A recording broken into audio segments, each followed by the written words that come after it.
നമ്മളെപ്പോലെ ചിന്തിക്കാത്തവര്, നമ്മൾ പറയുന്നത് അക്സെപ്റ്റ് ചെയ്യാത്തവര്, അവർ നമ്മുടെ ശത്രുക്കളായിട്ട് മാറുകയാണ്. ചിലപ്പോൾ അത്ഭുതം തോന്നും. വലിയ പ്രാർത്ഥനക്കാരെന്ന് പറയുന്നവരുടെ വായിൽ നിന്ന് പോലും വീഴുന്ന അസഹിഷ്ണുതയുടെ ഭാഷ കേൾക്കുമ്പോൾ, ഞങ്ങളെ സ്വീകരിക്കാത്തവരെ തീയിട്ട് നശിപ്പിക്കാൻ സ്വർഗത്തോട് ആവശ്യപ്പെടട്ടെ എന്ന് പറയുന്ന അസഹിഷ്ണുതയുടെ പര്യായങ്ങളായിട്ട് നമ്മളൊക്കെ മാറുന്നു.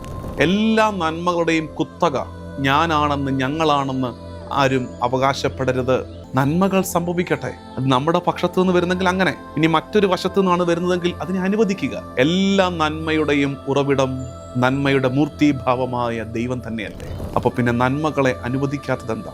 നമുക്ക് അംഗീകരിക്കാൻ പറ്റാത്തൊരു കാര്യമാണ് അവൻ ചെയ്യുന്നതെങ്കിലും ദൈവം ജീവിക്കാൻ അനുവദിക്കുന്നത് കൊണ്ടല്ലേ അവരൊക്കെ ഈ ഭൂമുഖത്തുള്ളത്. ദൈവം സഹിഷ്ണുത കാണിക്കുന്നവരോട് അസഹിഷ്ണുത പുലർത്താൻ നമ്മൾ ആരാണ്? അതുകൊണ്ട് അത്തരമൊരു തിരുത്തൽ നമ്മുടെ ഭാഗത്ത് നിന്ന്, പ്രത്യേകിച്ച് പ്രാർത്ഥിക്കുന്നവരുടെ, ആത്മീയ ജീവിതത്തെ ഗൗരവത്തോടെ എടുക്കുന്നവരുടെ ഭാഗത്ത് നിന്ന് ഉണ്ടാകേണ്ടതാണ്. അല്ലെങ്കിൽ നമ്മുടെ വിശ്വാസവും പ്രാർത്ഥനയും വിഭാഗീയതയും വർഗീയതയും കൂട്ടുന്ന തരത്തിലേക്ക് മാറിപ്പോകും. അത് വരരുത്.